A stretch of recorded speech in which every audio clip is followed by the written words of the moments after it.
국제연합, 즉 유엔에서는 해마다 각 나라에 대해서 연구조사를 합니다.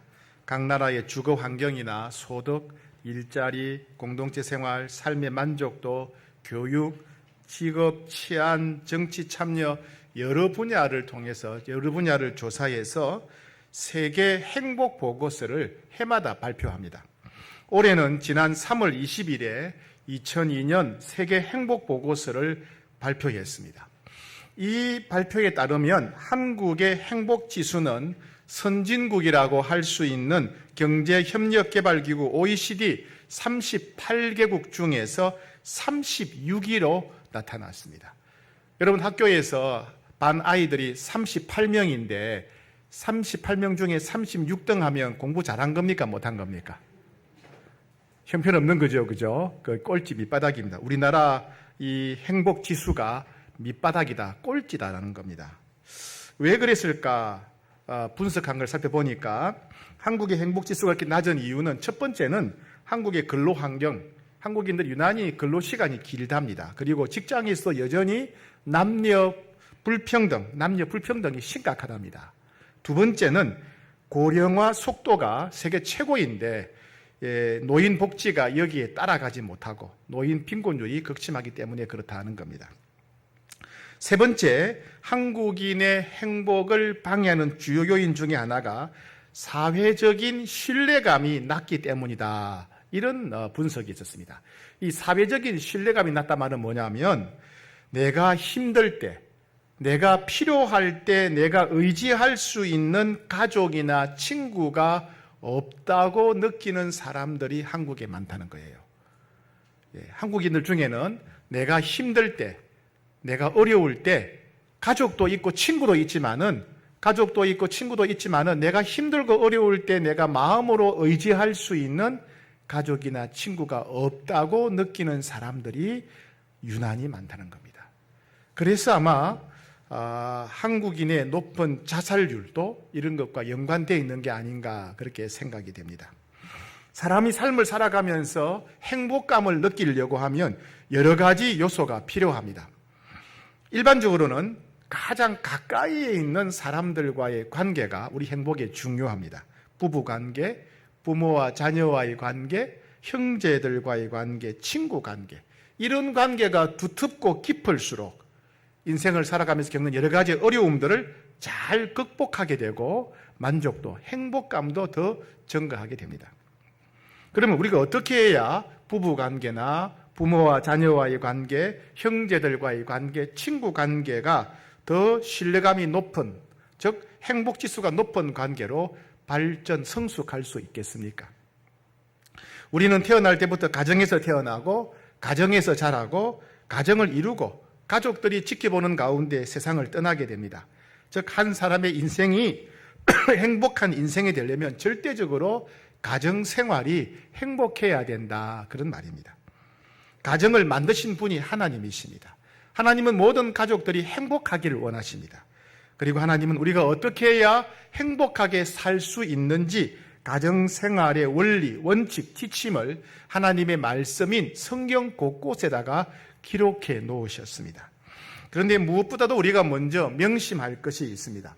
제가 어느 기사를 보니까 땅콩 속껍질, 땅콩 그 껍질 말고 속껍질이 있죠. 땅콩 속껍질이 당뇨병 치료에 효과가 있답니다.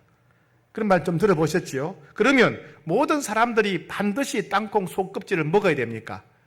아니죠, 그죠? 그건 자기 마음이에요, 그죠? 땅콩 속껍질은 먹으면 좋고 안 먹으면 그만이에요. 내가 선택할 수 있습니다. 그러나 성경에 기록된 하나님 말씀은 이런 게 아닙니다. 내가 선택할 수도 있고 안 할 수도 있고 내가 순종할 수도 있고 안 할 수도 있고 이렇게 살면 좋고 아니면 말고, 하나님 말씀은 그런 게 아닙니다. 예수님을 믿는 사람, 예수님을 주인과 구세주로 믿는 사람은 성경에 기록된 하나님의 말씀을 무조건 순종해야 됩니다. 여기에는 타협과 양보가 없습니다. 하나님이 우리 인생이 행복하도록, 우리 가정이 행복한 가정이 되도록 성경에 기록한 말씀은 우리가 무조건 순종해야 될 명령입니다. 내 직업이 무엇이든지, 내 나이가 어떠하든지, 내 학벌이 어떠하든지, 내 경영이나 내 상황과 형편이 어떠하든지 간에 무조건 지키고 힘쓰고 순종해야 될 명령이 바로 성경에 기록된 말씀입니다. 몇 년 전에 아주 끔찍한 기사가 난 적이 있습니다. 어느 남매가 부모님을 모시는 문제로, 팔순 부모님을 문제로 싸움이 났어요. 그래서 오빠가 동생한테 황산을 끼얹었습니다. 그리고 흉기로 때렸어요. 그리고 그 싸움을 말리는 아내한테도 황산을 뒤집어 씌웁니다. 그리고 자신은 자살하려고 했습니다. 왜 그랬는가 경찰이 조사해 보니까 얼마 전에 여동생이 오빠한테 어머니에게 좀 잘해드려라 하는 그 말을 했는데, 그 말 때문에 화가 나가지고 여동생을 죽이려고 황산을 끼얹고 아내도 죽이려고 하고 자기도 죽으려고 했던 겁니다. 아무리 돈이 많아도 부부관계가 원만하지 못하면 하루하루 생활이 지옥입니다. 아무리 맛있는 음식을 먹고 멋진 옷을 입으며 살아도 부모와 자녀와의 관계가 거칠고 형제간의 다툼이 많으면 그 가정은 아수라장이 됩니다. 민족 명절인 추석을 맞아 온 가족이 모였습니다. 이럴 때 우리는 우리 각자의 가정 생활에 관해서 함께 살펴보는 시간을 갖고자 합니다. 그리고 우리가 가정에서 순종해야 될 하나님의 말씀이 무엇인지 함께 귀를 기울이고자 합니다. 행복한 가정을 위한 하나님의 첫 번째 명령은 아내는 남편에게 복종해야 한다는 말씀입니다. 오늘 남편들 수지 맞았습니다. 그죠? 18절 말씀을 본문 말씀 같이 읽겠습니다. 18절 시작. 아내들아 남편에게 복종하라. 이는 주 안에서 마땅하니라. 아내는 예수님의 말씀에 순종하듯이 남편의 말에 복종해야 된다. 이런 말씀입니다. 이것은 하나님이 정하신 가정의 원리이고 명령입니다. 이 말씀은 여성은 남성보다 열등하다든지 남성이 여성보다 우월하다는 뜻이 아닙니다. 남성 상위 가부장 제도를 하나님이 말씀하시는 것이 아닙니다. 즉 아내는 남편의 모든 일에 복종하는 종이 되어야 된다, 이런 뜻이 아닙니다. 가정에 중요한 일을 결정할 때 서로 대화도 하고 의논도 하겠지만은 더 이상 의견이 좁혀지지 않을 때 그때 최종 결정은 남편이 해야 된다, 이런 말씀입니다. 여러분, 가정에서 부부 싸움을 하게 되면 가만히 귀를 기울여 보면 뭐 대단한 문제로 싸우는 게 아닙니다. 예수님의 재림이 언제냐, 남북 통일을 하기 위한 방안이 뭐냐, 한국 경제 해결책이 뭐냐, 이런 문제로 싸우지 않습니다. 그죠? 주로 뭘 싸웁니까? 왜 양말을 아무 데나 버리느냐, 수저를 누가 놓느냐, 국이 차가우냐 뜨거우냐, 이런 걸로 싸웁니다. 그죠? 별것도 아닌 거 가지고 언쟁을 벌이다가 나중에 큰 싸움이 납니다. 큰 싸움이. 그죠? 해결이 안 되는 거지요. 그래서 하나님이 이런 부부 싸움을 해결할 수 있는 원칙을 정해 놓으신 겁니다. 예를 들면 여기 불이 났다고 합시다. 우리 옛날에 불이 났죠. 그죠? 불이 났다고 합시다. 그러면 막 이 많은 사람들이 한꺼번에 나가면 좁은 문에서 막 치고 끼고 밟혀서 큰 사고가 날 수가 있어요. 그래서 어떻게 합니까? 원칙을 정해요. 불이 나면 예를 들면 순서를 정하는 거예요. 어르신들이 먼저 나가야 된다. 예를 들면 하다못해 가위바위보에서 이긴 사람 먼저 나간다든가 원칙을 정해놓으면 빠르게 다 나가서 모두가 살 수 있는 거예요. 문제를 해결하는 방식이죠. 마찬가지입니다. 가정에서도 문제가 생기면 대화도 하고 토론도 하고 논쟁도 벌이지만은 더 이상 해결이 안 될 때는 최종적으로 누가 결정한다? 남편이 결정해야 된다라고 하나님이 질서를, 원칙을 정해 놓으신 겁니다. 그래야 문제가 해결되기 때문에 그렇습니다. 그런데 이렇게 하려고 하지 않고 아내가 끝까지 자기 뜻대로 하고 고집대로 하려고 잔소리를 하고 바가지를 긁게 되면 큰일 납니다. 큰일 나요. 이것은 가정의 불화를 초래하게 됩니다. 남편의 결정에, 남편의 말에 불순종하면서 동시에 하나님 말씀에 순종할 수가 없습니다. 최종 결정은 남편의 결정에 따르라 하는 것이 하나님 말씀이기 때문에 그렇습니다. 잠언 21장 19절에 보니까 다투며 성내는 여인과 함께 사는 것보다 광야에서 사는 것이 낫다 그랬습니다.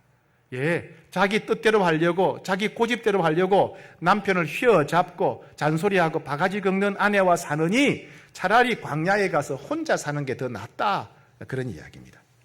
여러분, 이것은 하나님께서 정해놓으신 질서고 규칙이고 원칙입니다. 아내가 남편을 최종 권위자로 존경하게 되면 남편과 더 가까워집니다. 내 아내가 내 편이라는 사실을 깨닫게 되면 남편은 마음이 느긋해지게 되고 자기 생각을 숨기지 않고 말하게 되고 또 아내를 만족시키기 위해서 더욱 잘하고 애쓰기 마련입니다. 아내가 남편을 무시하고 남편을 조정하려고 하면 남편은 아내를 아끼고 보호하고 사랑하고 싶다는 마음이 바람처럼 사라져 버립니다. 그런데 아내가 남편을 존경하고 남편을 인정하고 배려하게 되면 남편은 자신감이 넘칩니다. 그리고 아내에 대해서 고마워하게 되고 아내를 존중하고 아내를 아끼려고 하는 책임감이 넘치게 됩니다. 행복한 가정을 위한 하나님의 두 번째 명령은 뭐냐면 남편들은 아내를 사랑하되 목숨 바쳐 사랑해야 된다는 말씀입니다. 오늘 본문 19절 말씀을 같이 받들어 읽겠습니다. 시작. 남편들아 아내를 사랑하며 괴롭게 하지 말라. 같은 말씀을 에베소서 5장 25절에서는 이렇게 표현했습니다. 남편들아 아내 사랑하기를 그리스도께서 교회를 사랑하시고 그 교회를 위하여 자신을 주심같이 하라. 즉 예수님이 우리를 사랑하신 것처럼 남편들은 아내를 사랑해야 된다, 이런 말씀입니다. 그렇다면 우리는 예수님이 우리를 어떻게 사랑하셨는가를 돌아봐야 됩니다. 예수님이 어떻게 우리를 사랑하셨습니까? 첫 번째, 예수님은 우리가 죄인이었을 때부터 우리를 사랑하셨습니다. 우리 모습이 너무나 더럽고 추악하고 형편없어서 지옥 형벌을 받아야 마땅했을 때, 도저히 구제 대책이 없을 때 예수님 우리를 사랑하셨습니다. 남편 여러분, 아내의 외모가 어떠하든지 사랑해야 됩니다. 나이가 들어 살이 찌고 주름이 생겨도 사랑해야 됩니다. 요리를 못해도, 성격이 나빠도, 자녀 교육을 잘 못해도 사랑해야 됩니다. 왜요? 예수님이 우리를 그렇게 사랑하셨기 때문에 그렇습니다. 두 번째, 예수님은 우리가 예수님을 사랑하기 전부터 우리를 먼저 사랑하셨습니다. 그렇다면 남편 여러분, 아내를 그렇게 사랑해야 됩니다. 아내보다 내가 먼저 사랑해야 됩니다. 요즘 들어 아내가 나를 대하는 태도가 이상하다, 신혼 때 같지 않다, 쌀쌀하다, 무관심하다고 고함을 지르거나 잔소리를 해서는 안 됩니다. 그래, 사랑이 식었다고 흥 두고 봐라, 나도 당신이 싫단 말이야, 이렇게 반응하면 안 됩니다. 절대로 복수하면 안 됩니다. 예수님은 우리가 예수님을 사랑하지 않아도 예수님은 먼저 우리를 사랑하셨습니다. 예수님은 우리가 예수님을 잊어버려도 우리를 끝까지 사랑하십니다. 그러니 아내의 태도가 어떠하더라도 남편은 그냥 사랑해야 됩니다. 남편의 의무는 아내가 나를 어떻게 대하든지 사랑하고 계속 사랑하는 것, 이게 남편의 의무입니다. 세 번째, 주님은 우리를 위해서 목숨을 버리기까지 사랑하셨습니다. 하늘의 영광과 존귀와 자존심과 체면 다 버리고 예수님 우리를 사랑하셨습니다. 남편도 그렇게 아내를 사랑해야 된다는 말씀입니다. 그러니 아내를 그렇게 사랑한다면 아내를 종처럼 부려서는 안 됩니다. 물 가져오라, 신문 가져오라, 이불 펴라. 상대방이 나를 종처럼 부린다면 세상에 누가 기분이 좋겠습니까? 남들이 명령하는 것이, 남들이 내게 명령하는 것 나도 싫으면 상대방도 명령을 싫어한다는 것을 알아야 됩니다. 누군가가 나에게 물 가져와라, 신문 가져와라, 이불 펴라고 명령한다면 당연히 기분이 나쁘고 자존심이 상할 텐데 왜 남편들은 아내들에게 그렇게 명령합니까? 여자로 태어난 것이 죄입니까? 여성이 남성보다 열등하게 태어났습니까? 성경 어디에도 남편은 주인이고 아내는 종이란 말이 없습니다. 남편이 계속 그렇게 아내에게 지시하고 명령한다면 아내 또한 남편에게 그렇게 지시하고 명령해야 공평하지 않겠습니까? 세상 사람들은 어떻게 산다고 하더라도, 우리의 부모님 세대는 어떻게 살았다 하더라도 예수님을 믿는 우리는 그들과 다르게 살아야 됩니다. 아내를 사랑하기 때문에 절대로 아내를 종으로 취급할 수가 없습니다. 아내를 사랑하기 때문에 절대로 아내의 자존심을 무시할 수 없습니다. 아내를 위해서라면 돈을 아끼지 말고 사랑해야 됩니다. 아내가 필요로 하는 것을 헤아려서 먼저 채워줘야 됩니다. 밖에서는 남들한테 가진 인심 다 부리고 통 큰 사람으로 불리는 걸 좋아하면서 아내에게는 궁색맞게 굴고 돈으로 아내를 조종하려고 하는 남편, 이런 남편은 무식한 남편이고 째째한 남편이고 어리석은 남자고 한심한 남자고 비겁한 인간입니다. 남편 여러분, 아내를 위해서 돈을 아끼지 마세요. 자기는 밖에서 맛있는 것 찾아다니면서 먹고 아내가 좋아하는 것에 대해서는 무관심해서는 안 됩니다. 누구보다도 여러분의 아내 앞에서 인심 좋은 사람이 되어야 됩니다. 어떤 사람들 앞에서보다도 여러분의 아내 앞에서 통 큰 남자가 되어야 됩니다. 아내가 나에게 해주는 것을 봐가면서 그만큼 사랑하려고 작정한 사람, 정말 유치하게 짝이 없는 사람입니다. 그게 무슨 사랑입니까? 그냥 사랑해야 됩니다.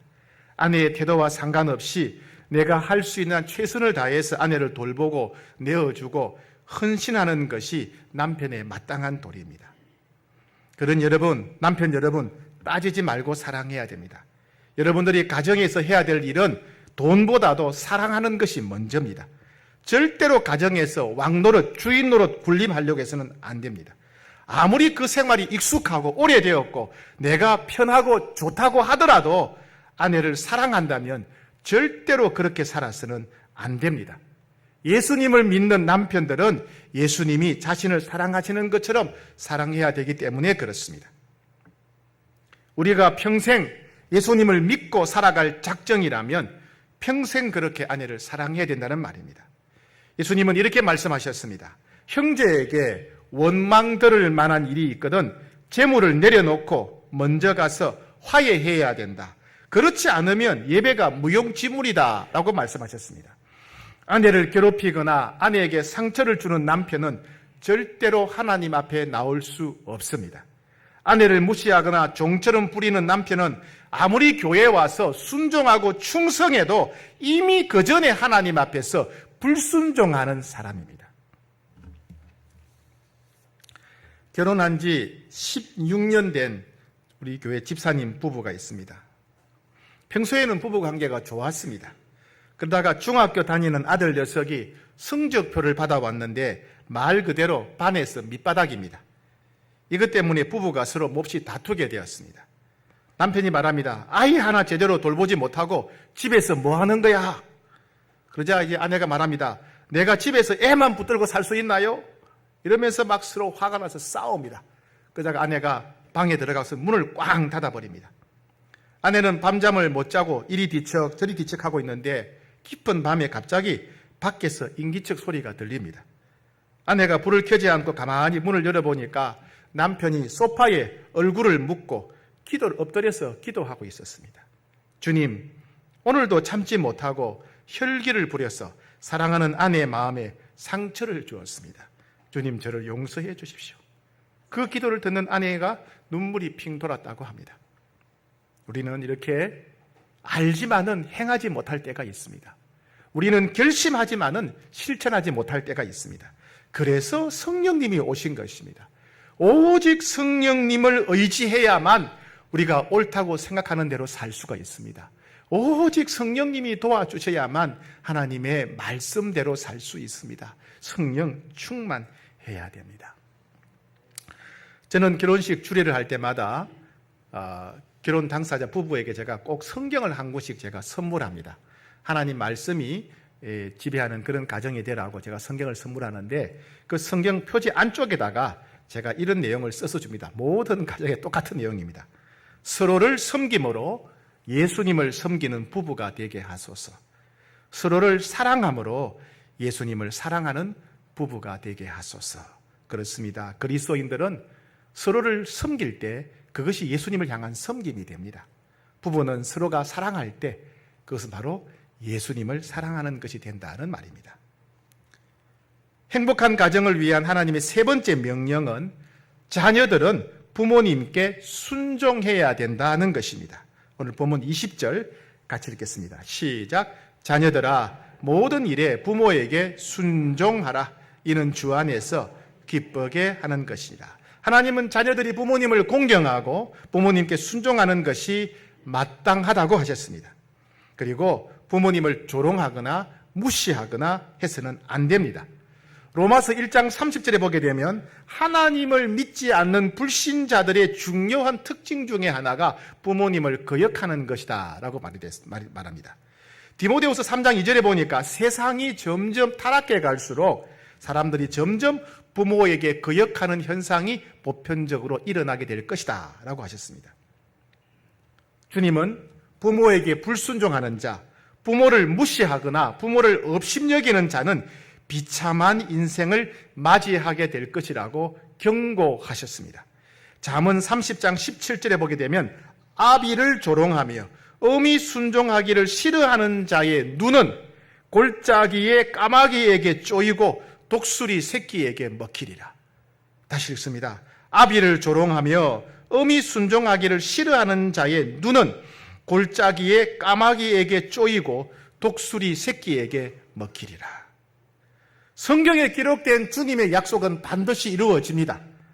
동시에 주님의 경고도 반드시 이루어집니다. 우리는 불신 세상을 닮아가서는 안 됩니다. 우리는 이기적이고 타락한 우리 약한 본성을 따라 살아서는 안 됩니다. 부모가 가난하다고 무시하거나 부모가 배운 것이 없다고 경멸하거나 부모가 병들었다고 배척하는 어리석은 자가 되어서는 안 됩니다.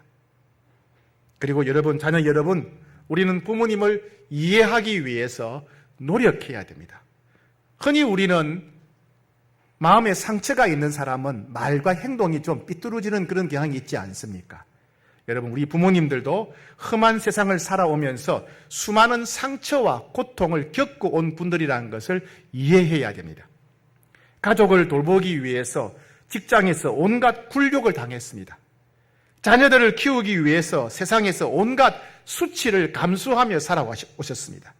그래서 부모님들의 가슴에는 크고 작은 상처투성입니다. 자녀들은 부모님들의 살아온 세월만큼 가슴에 남아있는 수많은 상처들을 이해해야 됩니다. 자녀들은 부모들도 불완전한 인간이고 끊임없이 예수님을 닮아가야 할 죄인이라는 사실을 받아들여야 됩니다. 세상에는 인격적으로 완전한 부모는 한 사람도 없습니다.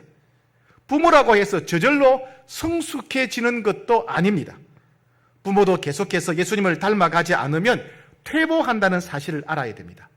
우리가 이웃을 용서하고 참고 이웃을 사랑해야 된다면 우리에게 가장 중요한 이웃은 바로 부모님입니다. 하나님은 자녀들이 부모님을 공경하게 되면 복을 받게 될 것이라고 약속하셨습니다. 신명기 5장 16절에 내 부모를 공경하라. 그리하면 네 하나님 여호와가 내게 준 땅에서 내 생명이 길고 복을 누리리라 그랬습니다. 생명의 주관자이신 생사화복을 주관하시는 전능하신 하나님께서 부모를 공경하는 자에게는 반드시 복을 주겠다라고 약속하셨습니다. 주님의 약속은 반드시 이루어집니다. 주님의 약속을 붙잡고 순종하는 자는 반드시 복을 받게 됩니다. 주님의 말씀대로 부모님을 공경하고 순종하는 자는 반드시 복을 받게 될 것입니다. 우리 교회 집사님 중에 참 귀한 분이 계세요. 이분은 어머니가 90세가 되셨는데 마지막 병치료도 하셨는데 90세 된 어머니를 끝까지 집에서 잘 모셨습니다. 그리고 어머니가 소천하신 뒤에 아버지가 또 93세까지 사셨는데 끝까지 아버지를 집에서 잘 모시고 하늘나라로 떠나보내셨습니다. 저는 하나님의 약속을 믿기 때문에 하나님께서 이 집사님 부부가 앞으로 어떤 복을 받게 될지, 하나님께 이 집사님 부부의 후손들에게 어떤 복을 주실지 정말 기대가 됩니다. 앞으로 제가 목회하면서 하나님께서 그 가정에 어떤 복을 주실지 제가 정말 지켜보고 싶습니다. 예수님을 믿는 여러분, 예수 믿는 사람들은 하나님 말씀에 순종해야 됩니다. 하나님의 자녀된 여러분, 하나님 말씀을 잘 받들어서 부모님을 공경해야 됩니다. 그리고 부모님을 잘 받들고 모심을 통해서 약속된 큰 복을 누리는 여러분 되시기를 축복합니다. 행복한 가정을 위한 하나님의 네 번째 명령은 부모는 자녀를 노엽게 해서는 안 된다는 말씀입니다. 오늘 본문 21절 같이 읽겠습니다. 21절 시작. 아비들아 너희 자녀를 노엽게 하지 말지니 낙심할까 함이라. 부모들은 자녀들을 사랑합니다. 잘 되기를 원합니다. 그런데 왜 부모가 자녀를 노엽게 합니까? 화를 내게 합니까? 왜 부모들은 자녀를 분노하게 할까요? 첫 번째, 부모들은 자신들의 생각이 항상 옳다고 생각하기 때문에 그렇습니다. 자녀들과 생각이 다른데, 입장이 다른데, 세대 차이가 있는데 무조건 부모 말에 순종하라고 하니까, 훈계하니까 자녀들이 속상한 거지요. 선진국에서는 200년, 300년 걸릴 산업화가 우리나라에서는 40년, 50년 만에 일어났습니다. 그만큼 대한민국 사회는 급속도로 빠르게 지금도 바뀌고 있습니다. 그래서 흔히 이런 말을 합니다. 쌍둥이도 세대 차이를 느낀다. 그런 말이 있어요. 예. 그만큼 세상이 빨리 변하고 있고 부모와 자녀는 다른 세상, 다른 문화에 살고 있는 겁니다. 당연히 생각이 다르고 입장이 다르고 가치관이 다르고 좋아하고 싫어하는 것이 다를 수밖에 없습니다. 너무 빠르게 변하고 있습니다.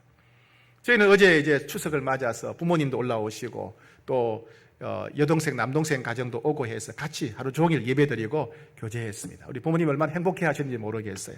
아버님이 기분이 좋으셨는지, 야, 내가 최근에 아주 참 마음이 와닿는 노래가 하나 있는데 노래 하나 들려줄게 하면서 이제 핸드폰을 탁 켜시는 겁니다.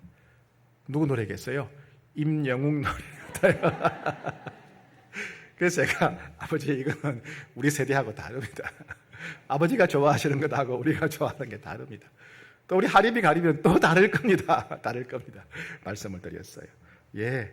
부모님은 무조건 이거 내가 좋아하니까 너희도 좋아해야 돼. 이래서는 안 되지요. 그죠? 내가 좋아하더라도 자녀들이 다른 걸 좋아한다면 받아들여야 된다는 겁니다. 두 번째, 부모들이 자녀들을 분노하게 하는 이유는 뭐냐면 부모들도 이기적이고 미성숙할 때가 많기 때문에 그렇습니다. 때로는 부모들이 네. 부모들도 자녀들의 형편을 잘 이해하지 못하면서 무조건 자기 입장만 주장하고 때로는 그것을 고집을 부리고 또 뜻대로 안 된다고 자녀들 앞에서 버럭 화를 낼 때가 있습니다. 때로는 부모님들이 자녀들을 무시하고 비교하고 저주하는 말을 해서 자녀들을 분노하게 만듭니다. 자녀들에 대한 실망을 너무 크게 표현해서 자녀들로 하여금 낙담하게 만들 수가 있습니다. 어떤 가정이 있었습니다. 이 집에 자녀는 아들이 있는데 고등학교를 졸업했는데 대학을 가기 싫다는 겁니다. 입시를 안 보는 거예요. 그리고 한 3, 4년 지났습니다. 그러니 아이는 얼마나 힘들고 부모는 또 얼마나 힘들겠습니까? 돈이 없는 것도 아닌데 머리가 나쁜 것도 아닌데 대학에 안 가니까 부모는 얼마나 속상하고 답답하겠습니까? 기도를 받으러 왔는데 이렇게 말합니다. 그 아이가 표정이 너무 최근에 달라졌어요. 전에는 막 표정이 너무 어둡고 대답도 잘하고 인사도 안 했는데 최근에 보니까 이번에 보니까 너무 얼굴이 환하고 아이가 너무 예쁘고 인사도 잘하고 말도 잘하는 겁니다. 어떻게 이렇게 아이가 변했을까 싶었어요. 나중에 이제 기도 제목을 내는데 그 아빠가 이렇게 말합니다. 우리 아들은 어릴 때부터 가만히 보니까 대기 만성형입니다. 앞으로 잘 될 겁니다. 이렇게 말하는 거예요. 아빠로서 마음이 얼마나 힘들었겠습니까? 그런데 자기 아들을 향해서 우리 아들은 어릴 때부터 가만히 보니까 대기 만성형이다. 잘 될 거다. 아빠가 이렇게 말하는데 그 아들이 용기를 안 가진 아들이 어디 있겠습니까? 이렇게 부모는 자녀들에게 버팀목이 되어야 됩니다. 세상 사람들이 손가락질하고 세상 사람들이 비웃긴다 하더라도 부모는 마지막 순간까지 아들의 뒤를 든든하게 지켜주는 언덕이요, 버팀목이 되어야 됩니다. 부모들 때문에 자녀들이 화를 내는 이유 세 번째는 뭐냐면 부모들의 삶이 자녀들에게 모범이 되지 않기 때문에 그렇습니다. 자녀가 어쩔 수 없이 선택하게 된 첫 번째 서성은 부모라는 말이 있습니다. 그런데 부부관계가 나쁘면 아이들이 그걸 보고 배웁니다. 부모들이 하나님 말씀에 순종하지 않으면 이 신앙생활을 포기해버립니다. 우리는 자녀들을 탓하기 전에 우리 부부관계가 어떤가, 나는 하나님께서 어떻게 살고 있는가, 가정생활이 어떤가를 스스로 돌아봐야 됩니다. 미국의 경우입니다. 미국에서 청소년 범죄가 발생하는 원인이 어디에 있는지, 이유가 있는지 네 가지로 조사한 결과가 나왔는데 보니까 미국에서 청소년 범죄가 발생하게 된 원인, 제일 중요한 원인이 뭐냐면 아버지의 과음, 아버지가 술을 많이 마시는 가정, 아버지가 술을 많이 마시는 가정일수록 청소년 범죄가 더 심각해지더라. 부모의 불화, 아버지 어머니가 부부관계가 나쁠수록, 서로 싸움을 많이 할수록 청소년 범죄가 더 증가하더라. 세 번째는 자녀에 대한 무관심. 부모들이 자녀의 마음에 대해서 무관심할 때 청소년 범죄가 증가하더라는 겁니다. 이 부모가 자녀들에게 어떤 삶을 사느냐가 중요하다는 것입니다. 우리 믿는 사람들은 자녀들 앞에서 신앙생활의 본을 보여야 됩니다. 우리가 정말 하나님을 사랑하고 하나님을 경외한다, 우리가 하나님 말씀에 순종하며 살기를 원한다는 것을 삶을 통해서 보여줘야 됩니다. 우리는 세상 사람들처럼 살지 않고 하나님 말씀대로 살려고 한다는 것을 삶을 통해 보여줘야 됩니다. 우리는 이기적인 본성대로 살지 않고 예수님을 닮아가기를 원한다 하는 것을 삶을 통해 보여줘야 됩니다. 우리의 주인은 내가 아니고 예수님이시다. 우리는 하나님 말씀을 삶의 삼아 삼는다 하는 것을 삶을 통해서 자녀들에게 보여줘야 됩니다. 어느 부부가 대판 싸웠는데 남편이 말로 아내를 못 당하자 아내를 때리려고 합니다. 그러니까 아내가 급하게 밖으로 도망가 있습니다. 남편이 때리려고 하면 도망가야 됩니다. 막고 있지 마세요. 밖으로 도망칩니다. 그러니까 남편은 쫓아가다 보니까 아내가 어디로 가는지 보이지 않는 겁니다. 근데 집 입구 쪽에 아이들이 놀란 눈으로 쳐다보고 있으면 자기 애들이죠. 화가 난 나머지 벌컥 막 화를 내면서 남편이 이렇게 말합니다. 아빠가, 야, 그년 어디로 갔어? 이렇게 합니다. 그저 급에 질린 애가 이렇게 말합니다. 응급길에, 그년 저쪽으로 도망갔어요. 그 순간 엄마를 보고 그년이라 하는 거 말하는 순간 기가 막히는 거예요. 얘가 내가 말한 대로 따라하는구나. 내가 살아가는 모습을 닮겠구나. 엄청난 충격을 받고 회개했다고 합니다. 여러분, 우리는 성경적인 부모의 자리로 돌아가야 됩니다. 행복한 가정을 위한 마지막 결론적 말씀입니다.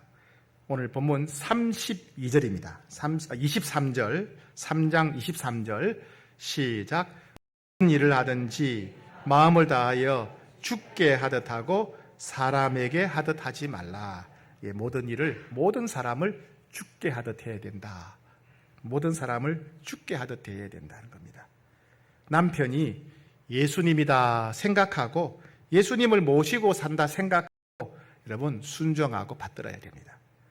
아내가 예수님이다 생각하고 사랑과 온 정성, 온 마음을 다해서 섬겨야 됩니다. 부모님이 예수님이다 생각하고 공경하고 순종해야 됩니다. 예수님의 말씀에 순종하기 위해서 예수님이 주신 지혜와 사랑으로 아이들을 돌보기에 힘써야 됩니다. 우리가 다른 사람을 예수님께 하듯 섬기는 곳이 바로 하나님 나라입니다. 하나님 나라는 하나님이 역사하시고 하나님이 은혜를 베푸시는 곳입니다.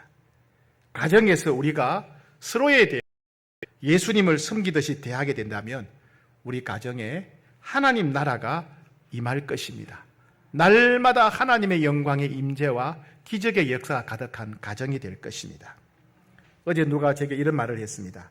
예수님을 믿는다는 것은 대형 트럭에 부딪히는 것과 같다. 그런 말을 했어요. 예수님을 믿는다는 것은 대형 트럭에 부딪힌 사람과 같다.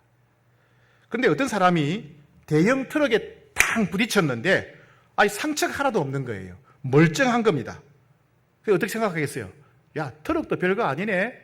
트럭에 부딪혀도 별거 아니네 생각하고 이와 똑같이 그대로 살아갈 것입니다. 근데 일반적으로는 사람이 트럭에 부딪히면 죽습니다. 그죠?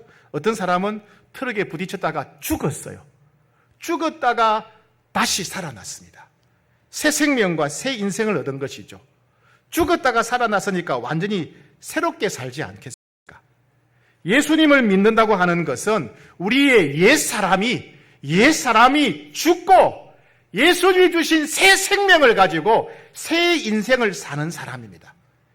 예수 믿는 사람은 새 생명을 갖고 새 인생을 사는 사람입니다. 그러니 세상 사람들하고 다르게 살아야 됩니다. 우리가 살아온 전통과 다르게 살아야 됩니다. 우리의 악한 욕심과 다르게 살아야 됩니다. 오직 하나님의 말씀대로 살아야 됩니다. 그렇게 가정에서 살아내는 여러분 되시기를 축복합니다.